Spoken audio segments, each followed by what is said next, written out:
मैं एक near by garden में अपने पेरेंट्स के साथ में वॉक के लिए गई थी और मैंने एक इनकॉन्ग्रुअस प्लांट देखा वहाँ पे। एक प्लांट प्लांट जो कि एक नाउन है और वो किस तरीके का था, इनकॉन्ग्रुअस था। तो इसका जो हमारा पार्ट ऑफ स्पीच क्या होगा, एडजेक्टिव। अब अभी हमने काफ़ी सारे ये चैप्टर्स पढ़ लिए हैं, तो नाउ वी विल स्टार्ट। अभी तक हम आइडेंटिफाई करने की कोशिश करते थे स्टोरी टाइम पे कि वर्ड का मीनिंग, टेंटेटिव मीनिंग क्या होगा, लेकिन अब से हम ये भी कोशिश करेंगे कि उसका पार्ट ऑफ स्पीच क्या है, वो भी काफ़ी इम्पॉर्टेंट है।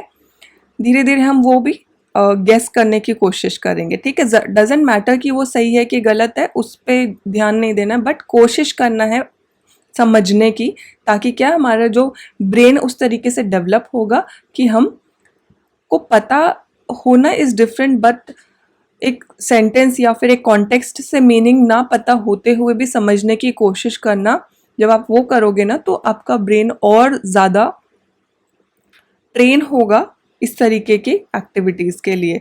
तो ओ यू एस है, सफिक्स के बारे में हमने काफ़ी बात कर चुकी कि कैसे हम पता करें कि कौन से सफिक्स किस पार्ट ऑफ स्पीच को बिलोंग करेगा।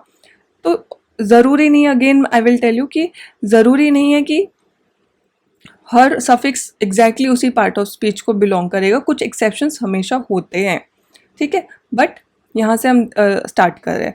तो इनकॉन्ग्रुअस ओ यू एस है, एडजेक्टिव होगा, प्लांट को ये डिफाइन कर रहा है, right.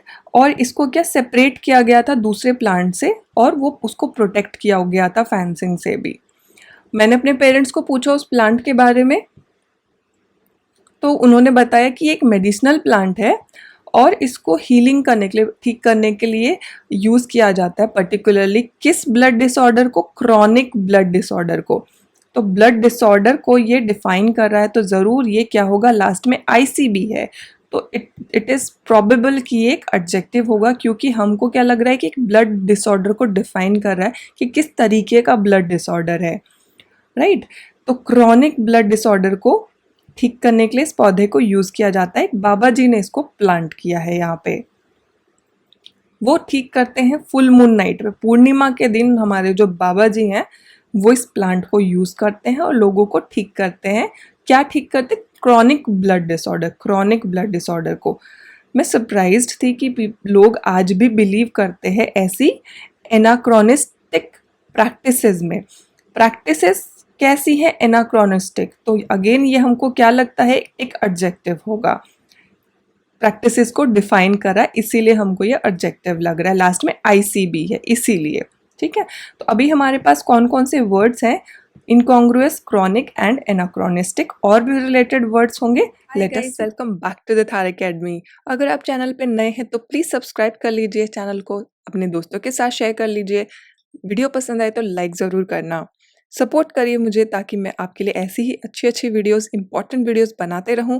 Also you can continue improving your English हर दिन बिना actually putting any hard work. चलिए स्टार्ट करते हैं। रूट वर्ड्स हम कौन कौन से यूज़ करने वाले हैं यहाँ पे, क्रोनोस जिसका मतलब है टाइम, एनान नेगेटिव प्रीफिक्स है, कौन अग्री करना या फिर कॉरस्पॉन्ड करना। पहला वर्ड है हमारा क्रॉनिक। क्रॉनिक के लास्ट में आईसी है, इक है। रूट वर्ड क्या है इसका, क्रोनोस है, टाइम को बताता है कि जो डिजीज या फिर प्रॉब्लम, यानी जो काफ़ी दिनों से कंटिन्यूसली चलती आ रही है। हमने काफ़ी बार ये सुना होगा कि किसी को क्रॉनिक ब्लड डिसऑर्डर है, क्रॉनिक डिजीज़ है, क्रॉनिक प्रॉब्लम है, तो इंस्टेंटली इट इज़ नॉर्मल कि हमारे दिमाग में ये आए कि अगर कोई चीज़ ऐसी है तो वो ज़रूर क्रॉनिक का मतलब सीरियस होगा, राइट। बहुत सारे लोगों को ये कन्फ्यूजन होता है, बट क्रॉनिक का मतलब सीरियस नहीं होता है। क्रॉनिक का मतलब ऐसे वो प्रॉब्लम, जो ये एक नेगेटिव चीज़ के लिए ही होगा, यानी कि जो it's not something for, it is not something अच्छी चीज़ के लिए, खुशी के लिए नहीं है। क्रॉनिक एक प्रॉब्लम के लिए ही यूज़ होगा, डिजीज़ के लिए, जो कि अच्छी चीज़ें नहीं है, ये ज़रूर है, ठीक है। लेकिन उन प्रॉब्लम्स के लिए, उन डिजीज़ के लिए क्रॉनिक यूज़ किया जाएगा जो कि काफ़ी समय से चलती आ रही, जिसको टाइम हो चुका है। तो हम अगर समझने की कोशिश करेंगे जो, तो 3 मंथ से जो प्रॉब्लम या फिर डिजीज़ चलती आ रही है एंड आगे भी चल रही है और वो सीरियस होती जा रही है, अब वो सीरियस होती जा रही है और बिगड़ती जा रही है, उसको बोलते हैं क्रॉनिक। ठीक है, तो ये आपको डिफरेंस समझ आया। क्रॉनिकसिटी यहाँ पे इसका नाउन फॉर्म है, लास्ट में ICT है, it is a noun form. Anachronism, anachronism कहाँ से आया? एना यहाँ पे नेगेटिव प्रीफिक्स है, क्रॉन यहाँ पे टाइम से आया है, तो ये एक नाउन फॉर्म है। ठीक है, तो कोई व्यक्ति या कोई चीज जो आउट ऑफ टाइम है, आउट ऑफ टाइम है, आउट ऑफ डेट है और किसी दूसरे इरा को बिलोंग करती है, या तो वो पहले का होगा, प्रीवियस या पुराने ज़माने का होगा, या तो वो फ्यूचरिस्टिक होगा, बहुत आगे का होगा या तो बहुत पीछे का होगा, but it will not be today, आज के ज़माने का, आज के टाइम का नहीं होगा, ध्यान रखना। ठीक है, या तो वो पहले का है, बाद का, प्रेजेंट का नहीं होगा एनाक्रोनिज्म। इसका एडजेक्टिव फॉर्म है एनाक्रोनिस्टिक, लास्ट में IC है। एनाक्रोनस इज ऑल्सो इसका एडजेक्टिव फॉर्म। इनकॉन्ग्रुअस, इनकॉन्ग्रुअस बना है इन, नेगेटिव प्रीफिक्स है, कौन से बना है? कॉन्ग्रुअस। तो वो जो कुछ जो स्ट्रेंज है, आउट ऑफ प्लेस है। एनाक्रोनिज्म क्या था? आउट ऑफ टाइम, या तो पास्ट या तो फ्यूचर, लेकिन इनकॉन्ग्रुअस है आउट ऑफ प्लेस, जो इस जगह को बिलोंग नहीं करता हुआ दिख रहा, इस सिचुएशन में फिट बैठता हुआ नहीं दिख रहा, not suitable for particular situation. तो जो प्लांट था वो अलग से दिख रहा था, गार्डन के जो बाकी प्लांट्स थे उनके बराबर का नहीं दिख रहा था, अलग दिख रहा था, इसीलिए वो इनकॉन्ग्रुअस उसको बोला गया कि वो इनकॉन्ग्रुअस प्लांट मुझे दिखा, इसलिए मैंने पूछा।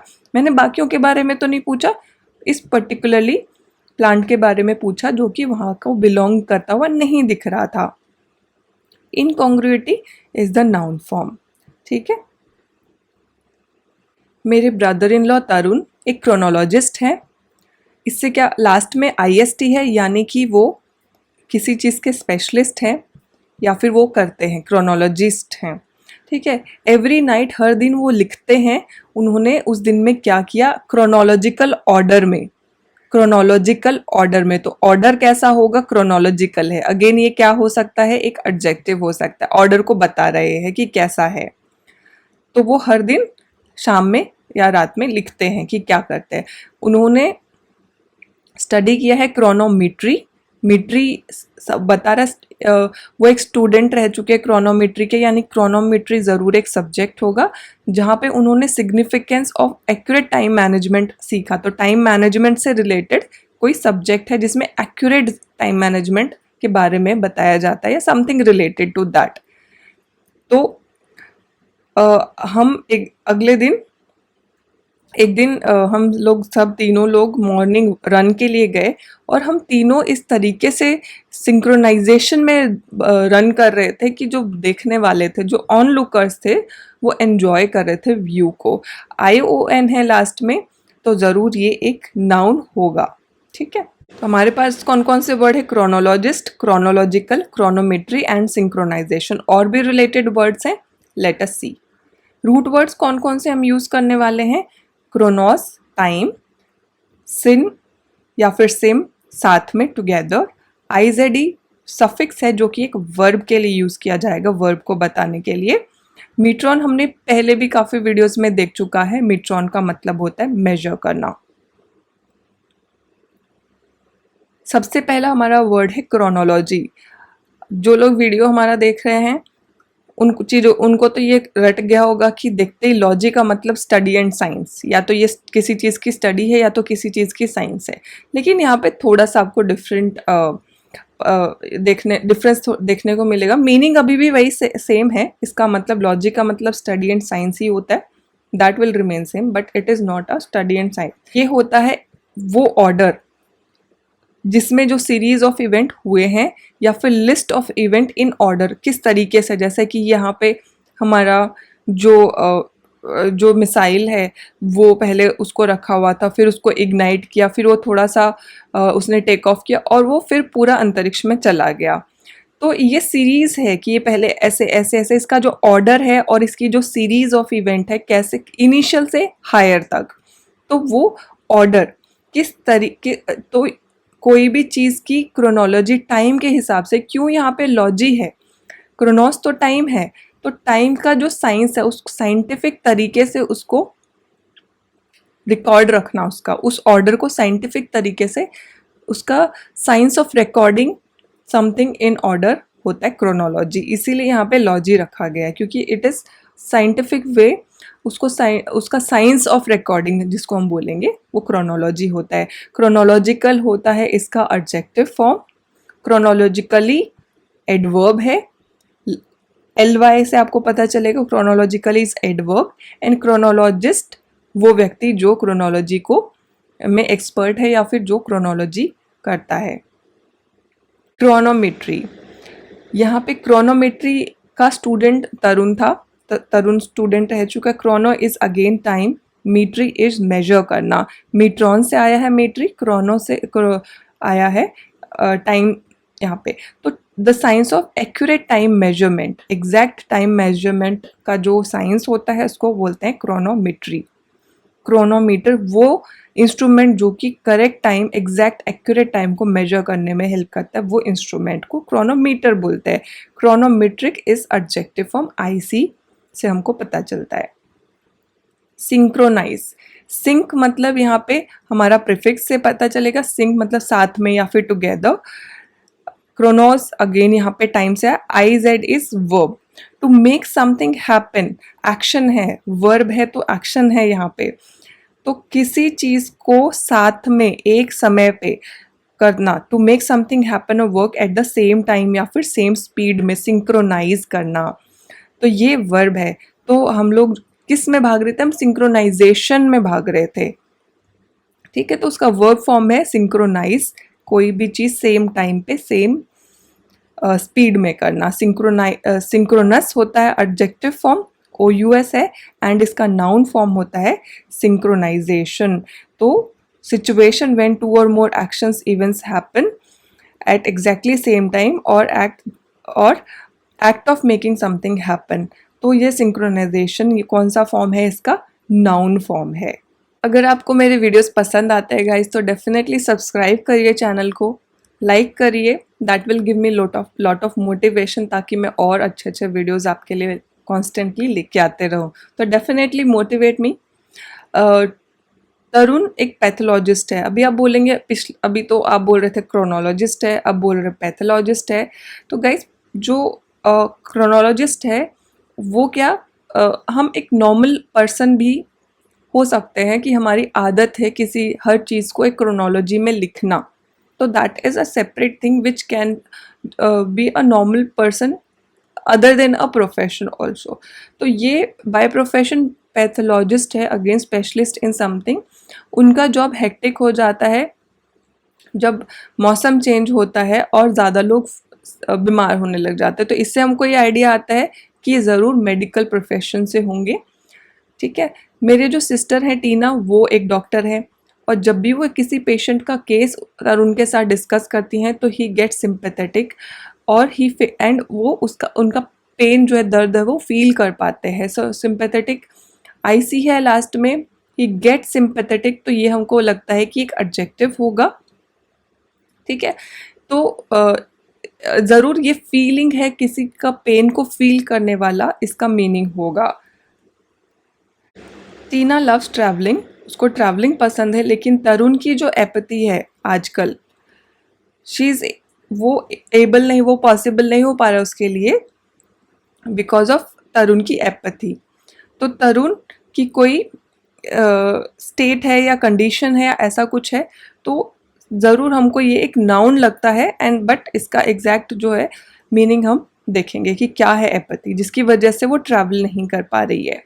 He doesn't look interested in doing anything, तो उसको किसी चीज़ का करने का मन नहीं करता है, किसी चीज़ में वो इंटरेस्टेड नहीं लगता है, तो एपैथी का मीनिंग कहीं ना कहीं इसी तरीके का होगा। ही didn't even eat the pizza, उसने वो पिज़्ज़ा भी नहीं खाया जो कि वो आज सुबह लेके आई थी। डोंट नो वाई, वो he has developed antipathy, for pizza, previously he used to crave pizza. वो आजकल पता नहीं क्यों इसका मीनिंग जो हम कॉन्टेक्स्ट से देखेंगे कहीं ना कहीं नफरत या डिसलाइकिंग समथिंग लाइक दैट होगा। और previously he used to crave pizza, वो उसको बहुत मन करता था खाने का, and he didn't even look at it, forget about eating. उसने तो इस बार ना देखा उसकी तरफ, खाने की तो बात ही अलग है। तो हमारे पास कौन कौन से वर्ड्स है? Pathologist, sympathetic, apathy, antipathy. और भी रिलेटेड वर्ड्स है, लेट अस सी। रूट वर्ड्स कौन कौन से हम यहाँ पे यूज़ करने वाले? पैथोस। पैथोस हमने प्रीवियस वीडियोस में भी यूज़ किया है, जहाँ पे हम डिजीज़ या फिर सफरिंग से रिलेटेड वर्ड्स हमने देखे थे। उसका एक और भी मीनिंग होता है फीलिंग, पैथोस का। सिन यहाँ पे साथ में टुगेदर। तो फर्स्ट हमारा जो वर्ड है pathology, it is logies against science या फिर study, it is a scientific study of disease of body. तो यहाँ पे डिजीज जो है पैथोस से आया है, scientific study of disease of body का इसका पैथोलॉजी का मतलब होता है। Pathological is adjective form, and pathologist जो है, जो पैथोलॉजी का स्पेशलिस्ट है, तो वो जो साइंटिफिक स्टडी करता है, जो पैथोलॉजी का स्पेशलिस्ट है, जो साइंटिफिक स्टडी करता है कि बॉडी में क्या डिजीज है, उसको बोलते हैं पैथोलॉजिस्ट, जो फाइंड आउट करता है। सिंपैथी, सिम यहाँ से है यानी कि साथ, टुगेदर। पैथी इज फीलिंग, यानी कि हम साथ में फील कर सकते हैं। सिंपैथी में तुम्हारे साथ जो तुम फील कर रहे हो वो मैं भी फील कर सकती हूँ, यानी कि understanding of others feeling specially their problems. तो ये प्रॉब्लम से रिलेटेड सिंपैथी होगा कि दुख दर्द समझना, खुशी समझना सिंपैथी नहीं होगा। कभी ये मत बोल देना कि अरे मैं तुम्हारी खुशी समझ सकती हूँ, मैं आई सिंपैथाइज विद यू। तो कभी भी खुशी के टाइम पे ये वर्ड मत यूज कर देना, ये हमेशा दुख के टाइम पे, प्रॉब्लम के टाइम पे बोलना, सिंपैथाइज करना, ठीक है। Sympathetic is the adjective form of sympathy, and sympathize is verb। तो IC जो है adjective form है, IZE हमने अभी अभी देखा था verb form है। I sympathize with you, मैं तुम्हारा दुख दर्द समझ सकती हूँ, ये बोलना दुख में, प्रॉब्लम में, ना कि खुशी में, ये हमेशा ध्यान रखना। एपैथी, एपैथी यहाँ पे अगेन फीलिंग से ही आया है, the feeling of not being interested. A is negative, A जो नेगेटिव प्रेफिक्स है, apathy is the feeling of not being interested, किसी भी चीज़ को काम करने का मन ना करना। तो जो तरुण है उसकी एपैथी, उसकी फीलिंग ऑफ, वो किसी चीज़ में इंटरेस्ट नहीं दिखाता है, कुछ नहीं करना चाहता है। तो इसकी वजह से टीना भी कहीं पे जा नहीं पाती है, क्योंकि वो इंटरेस्टेड नहीं, साथ नहीं जाता है, तो वो भी नहीं जा पाती है। Apathic is again the adjective. Antipathy, anti is negative prefix, against होना, feel, apathy is feeling, feeling से यहाँ पे आया है।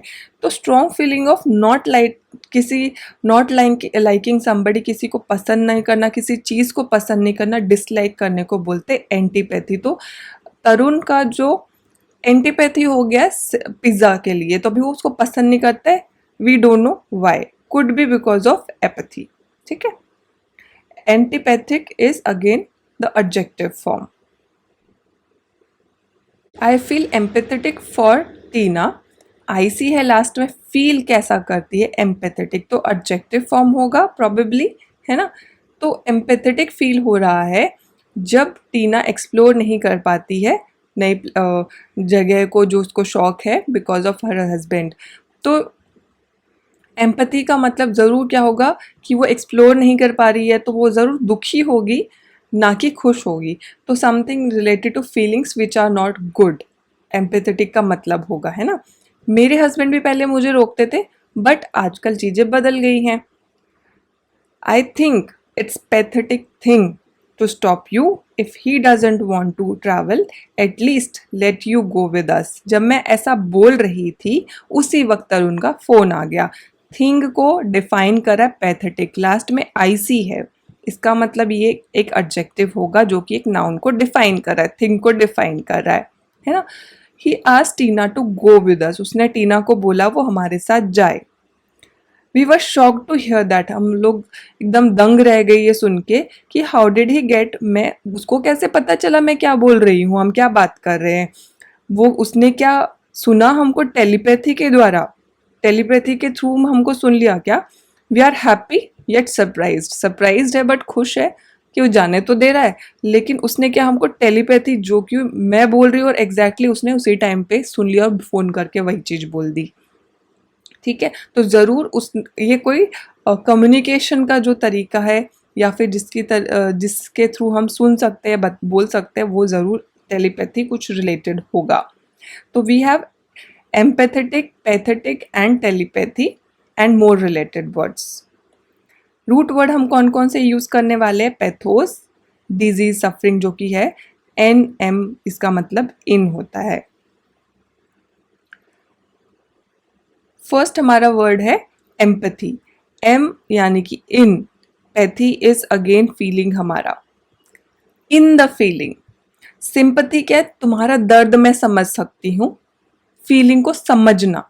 लेकिन जब एम्पैथी की बात हो रही है तो तुम्हारी जगह पे होके बिल्कुल वैसा ही फील करना जैसा तुम फील करो, तुम्हारी फीलिंग के अंदर होना, तुम्हारी फीलिंग के साथ होना सिंपैथी, तुम्हारी फीलिंग के अंदर होना एम्पैथी, ध्यान रखना। ठीक है, तो ability to imagine how another person is feeling, so understand his or her mood, तो वो होता है एम्पैथी। तो I can empathize with her कि उसको कैसा फील हो रहा होगा।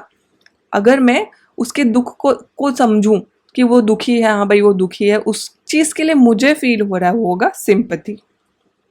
बहुत ही माइन्यूट डिफरेंस है but that is the difference. Empathize करना is the verb form, I Z is the verb suffix, तो एम्पैथाइज करना is the verb. Empathetic is the adjective form showing an ability to understand and share the feeling of another, ये होता है उसका empathetic adjective form. Empathic is again adjective form, so either of the adjectives can be used. Next is pathetic. Pathetic यहाँ पे causing you to feel pity या फिर sad, यानी कि अंदर ही अंदर दुखी होना। तो ये पैथोस से ही आया है, तो जो पैथोस है ना उसके अलग अलग मीनिंग होते हैं। तो वो फीलिंग के लिए भी यूज़ किया जा सकता है, सफरिंग के लिए भी यूज़ किया जा सकता है, डिजीज़ के लिए भी यूज़ कर।